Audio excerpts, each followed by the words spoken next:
Selamat jumpa kembali pada perkuliahan kita yang kedua. Kali ini kita akan membahas tentang basis data GIS. Sebelum beranjak pada struktur data GIS, mari kita lihat bagaimana hubungan antara biaya dengan fungsi waktu dari beberapa komponen yang akan kita bahas. Yang pertama adalah hardware. Sejak tahun 1960 hingga saat ini, dan bahkan menuju 20 tahun ke depan, kemungkinan besar bahwa harga hardware ini semakin murah atau menurun harganya. Nah, kemudian selanjutnya adalah harga software ini pada saat ini sudah mulai harganya semakin murah, teriring dengan semakin terbukanya akses untuk open source seperti Linux dan lain sebagainya. Bahkan sudah sampai saat ini sudah ada software yang dapat kita peroleh dengan secara gratis. Nah, kemudian dari segi manajemen, ini hampir sama dengan software, di mana ada penurunan di sekitar 20 tahun ke depan. Nah, kemudian sedangkan harga data, kemungkinan besar data ini tidak akan menurun, akan tetapi relatif konstan. Nah, dari sini kita bisa lihat bahwa data itu menunjukkan adanya kepastian bahwa tidak mengalami penurunan. Ya. Kemudian juga dalam memanajemen dan mengoreksi data ini harus dilakukan agar data tersebut bisa terupdate. Ya. Nah, kemudian mengapa data-data ini harus terupdate? Ya, ini karena kebutuhan data yang semakin berubah, semakin tinggi ketelitiannya dan semakin banyak data yang secara kompleks dibutuhkan sampai saat ini. Nah, kemudian tentunya data ini akan digunakan secara terus-menerus dan tidak akan berhenti. Nah, kemudian juga tentunya data-data dalam hal ini konteks di GIS bahwa data ini akan digunakan oleh beberapa operasi atau operator. Ya.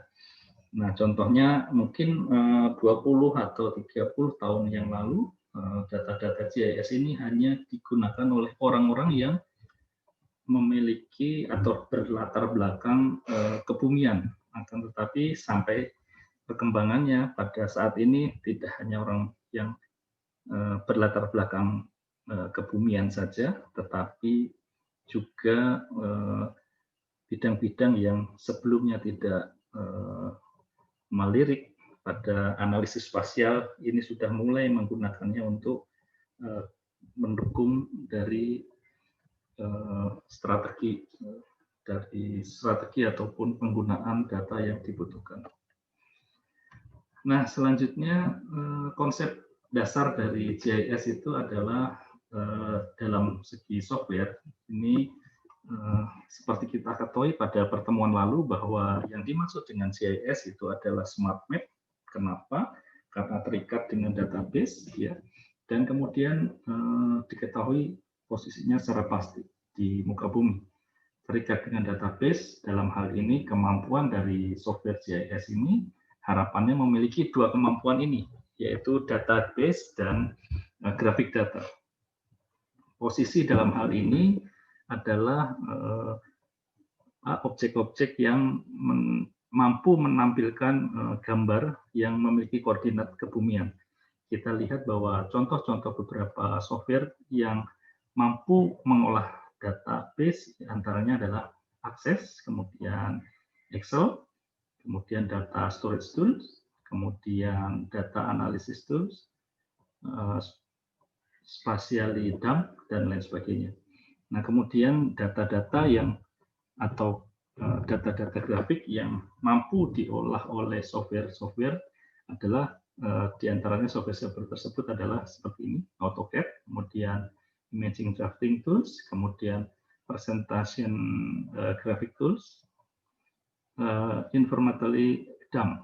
Nah, kemudian dari kedua kemampuan software ini digabungkan menjadi satu kekuatan di mana database dan grafik ini mampu diolah oleh suatu software yang disebut sebagai GIS, di mana dia memiliki kemampuan mengolah data secara spasial. Nah, tentunya harapannya adalah bisa meningkatkan kelebihan masing-masing data tersebut dalam hal analisis. Nah, analisis tersebut tentunya adalah analisis spasial yang didukung oleh data-data ataupun database. Nah, selanjutnya sebenarnya ada dua format dari atau struktur data dari GIS yang lazim digunakan. Yang pertama adalah format vektor, di mana dalam format vektor ini bumi dipresentasikan sebagai suatu mozaik dari titik-titik ataupun garis-garis ataupun kurva atau poligon yang beserta atributnya. Jadi format vektor ini mampu merangkum data yang terdiri dari points atau titik ya, yang merupakan 0 dimensi. Dalam hal ini titik tersebut direpresentasikan sebagai koordinat tunggal atau X dan Y. Nah, kemudian yang kedua adalah garis atau lines, di mana dia memiliki satu dimensi atau lebih dua atau lebih yang dihubungkan oleh koordinat X dan Y. Kemudian yang ketiga adalah poligon atau poligon atau luasan ya. Ini memiliki dimensi dua dimensi. Nah, kemudian setidaknya dia memiliki 4 atau lebih titik teratur yang terhubung oleh koordinat X dan Y. Nah, X dan Y ini yang pertama dan yang terakhir sama berpasangan. Nah, kemudian tentunya yang dimaksud dengan poligon itu harus merupakan daerah yang tertutup. Kita lihat selanjutnya, kita melihat di sini ada satu penampakan dari contoh dari struktur data vektor. Kita lihat data vektor ini dia sebenarnya terdiri dari tadi yang disampaikan. Ini kebetulan contohnya adalah lines ya.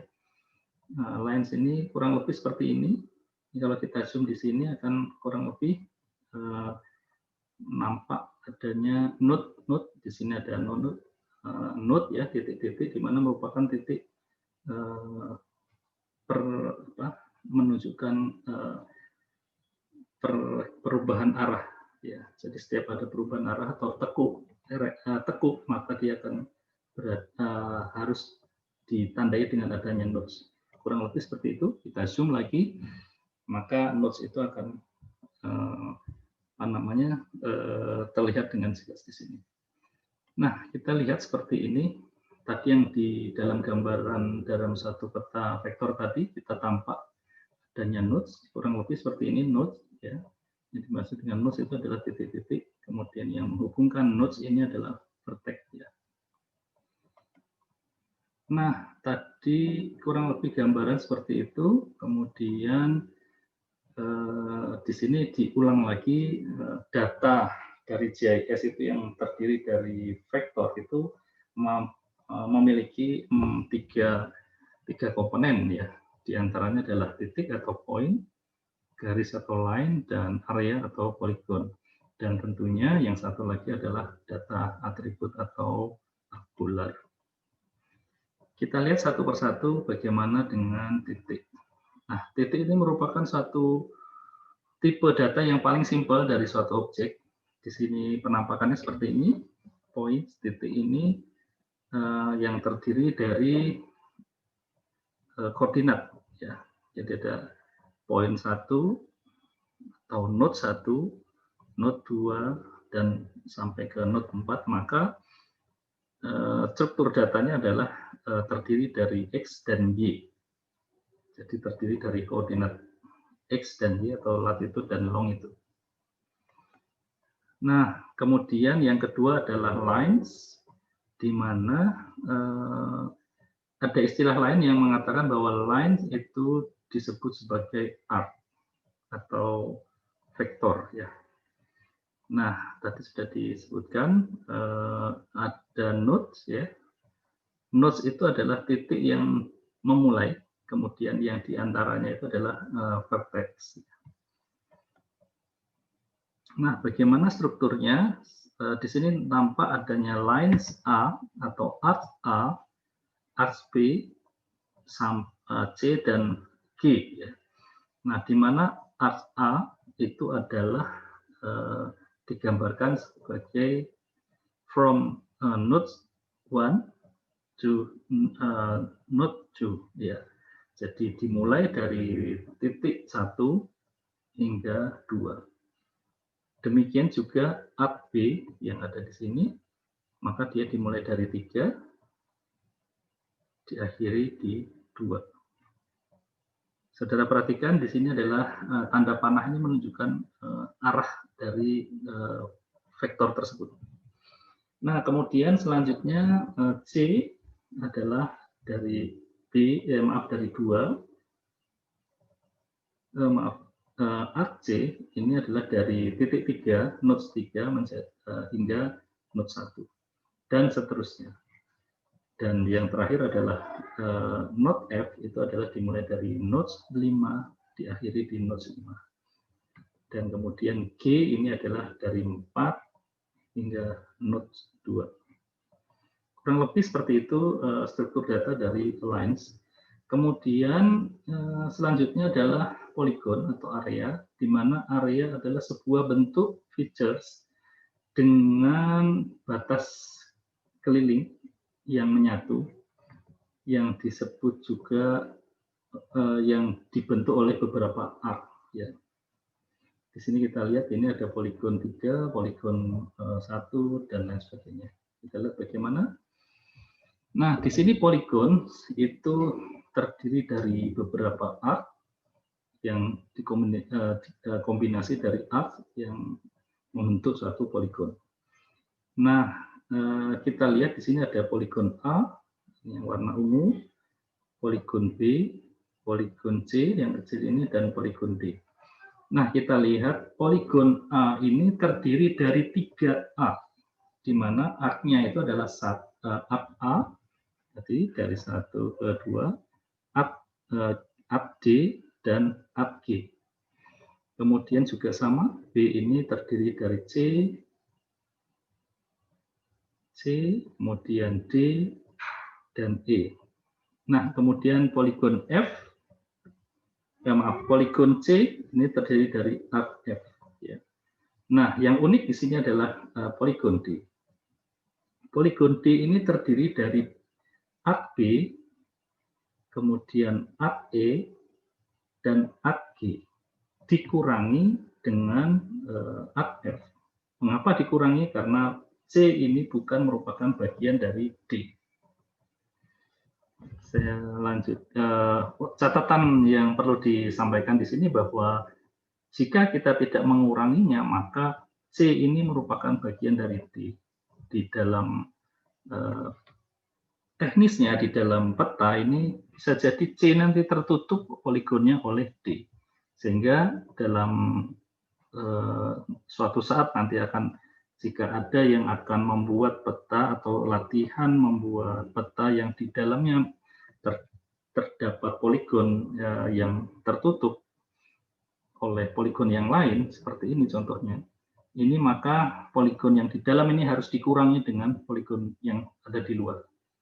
Atau dengan kata lain, bagian C ini bukan harus berdiri sendiri, tidak ditutupi oleh poligon D.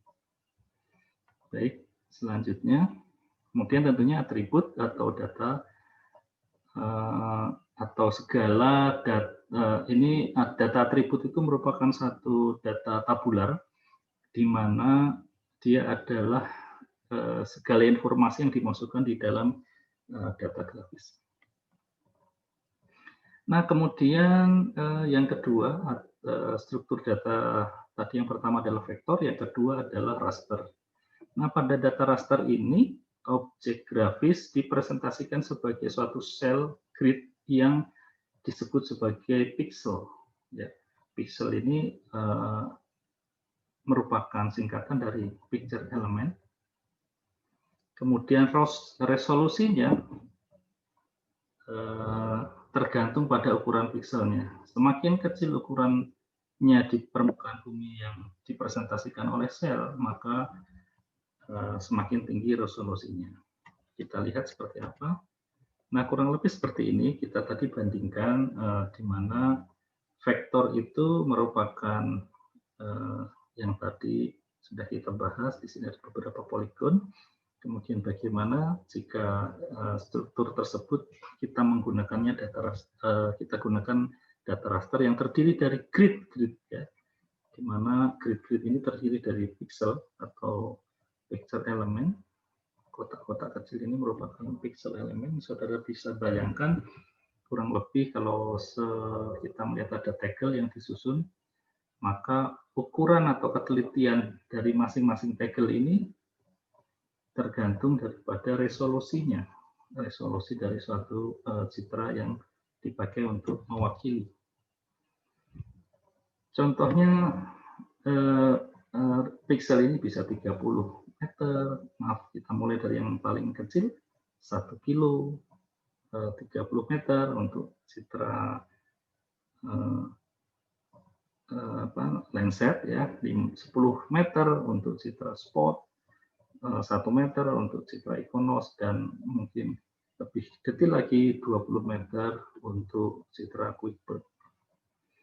Itu yang disebut dengan resolusi dari spasial dari satu raster. Nah, kurang lebih kalau kita bandingkan antara struktur data raster dan struktur data vektor itu seperti ini. Di sini tampak bahwa poligon 2 di sebelah kanan ini bisa kita tampilkan sebagai ada 3 poligon. Kurang lebih kalau kita lihat di sini, maka poligon 1, 2, dan 3 di dalam raster itu masing-masing pixelnya itu akan dimunculkan atau disimpan sebagai nilai dari pixel. Di sini ada 1, 2, dan 3. Nah, untuk lebih jelas lagi kita lihat seperti ini. Nah, di sini hampir mirip. Di sini ada data raster dan vektor. Di mana vektor ini merupakan poligon. Jadi kurang lebih poligon 1 yang digambarkan dalam satu vektor dan digambarkan dalam satu raster. Ada poligon 1, 2, 3, 4, dan 5. Baik, saya lanjutkan. Nah, hal yang lain bisa kita tunjukkan, umumnya data raster ini digunakan pada citra, ataupun sebenarnya bisa juga kita menggunakan analisis lain ya, menggunakan raster. Nah, di sini kita lihat ada satu sampel, satu citra foto udara yang diambil dari pesawat udara. Ini resolusinya 100 banding 100 meter, jadi cukup baik. Kita lihat. Jadi tadi kita zoom kurang lebih ada penampakan seperti ini. Kemudian bisa kita lagi zoom, penampakan itu lebih jelas. Di sini ada objek yang ada di tengah. Kalau kita menginterpretasi ini adalah jalan raya, jalan aspal. Di sini ada pemukiman, rumah-rumah yang nampak jelas, dan juga ada objek yang ada di atas aspal. Kendaraan, kita belum tahu kendaraan apa. Kemudian begitu kita zoom in lagi, kurang lebih ini citranya akan pecah ya. Kemudian kita zoom in lagi, kurang lebih seperti ini. Kita zoom in lagi, kurang lebih seperti ini. Nah, ini yang dimaksud dengan struktur data raster. Masing-masing pixel ini diwakili oleh satu angka yang ada di struktur datanya. Nah, perbandingan lain jika kita overlaykan antara data raster dan data vektor kurang lebih seperti ini. Data raster itu tentunya karena tepi-tepi dari masing-masing batas poligon itu merupakan grid, maka dia tidak bisa memotong ke secara diagonal. Nah, berbeda dengan raster, si vektor ini akan bisa lebih fleksibel di dalam menunjukkan arah dan tentunya akan lebih baik pada skala yang detail. Kemudian untuk skala yang regional itu lebih baik kita menggunakan data raster. Nah, kita bandingkan ada beberapa data perbandingan antara data vektor dan raster, di mana data vektor ini kelebihannya adalah kita bahas dulu yang vektor. Kelebihannya adalah lebih efisien dalam ruang penyimpanan, ya, memiliki resolusi spasial yang tinggi, representasi grafis data spasialnya sangat mirip dengan peta garis buatan manusia. Ya, jadi tadi batas-batasnya bisa lebih sesuai. Ya. Kemudian transformasi koordinat dan proyeksinya lebih mudah. Nah, kemudian si raster ini kelebihannya adalah struktur datanya sederhana, ya. Kemudian mudah dimanipulasi dengan fungsi matematika sederhana. Kemudian teknologi yang digunakan cukup murah. Kemudian overlay data raster dengan data interaksi mudah dilakukan. Nah, kekurangan dari data vektor adalah struktur datanya relatif kompleks, ya, berlawanan dengan yang tadi. Datanya tidak mudah dimanipulasi, kemudian memerlukan perangkat komputer yang lebih mahal, dan overlay menggunakan metode layer vektor secara simultan memerlukan waktu yang relatif lama. Nah, kemudian kekurangan dari raster adalah memerlukan ruang penyimpanan yang relatif besar, kemudian transformasi koordinat yang relatif sulit, ya. Dalam hal ini proyeksi, kemudian lebih sulit untuk merepresentasikan hubungan topologikal. Nah, kemampuan pembanding antara vektor dan raster kita lihat di sini dalam hal pengumpulan data. Vektor ini relatif lambat dibandingkan dengan raster, ya. Kemudian dalam hal penyimpanan data, volume data, vektor ini relatif lebih kecil dibandingkan dengan raster. Kemudian dalam hal penampilan grafik, vektor ini lebih baik dan raster sedang, gitu ya. Kemudian struktur datanya relatif kompleks, ya, saudara bandingkan tadi antara lines, points dan polygon, ya. Kemudian akurasi geometriknya relatif lebih tinggi. Kemudian analisis jaringannya lebih baik, ya. Kemudian generalisasi lebih kompleks. Kemudian integrasi dengan penginderaan jauh ini relatif sulit dibandingkan dengan raster. Ya, baik, kurang lebih seperti itu. Adakah pertanyaan? Nah, kalau tidak ada pertanyaan, maka saya akan bertanya kepada mahasiswa. Tolong nanti diisikan di dalam link yang sudah kita siapkan. Pertanyaannya adalah, kapan kita akan menggunakan struktur data vektor ataupun raster? Baik, silakan saudara jawab di link yang sudah kita sediakan. Baik, terima kasih. Sampai jumpa di pertemuan yang akan datang.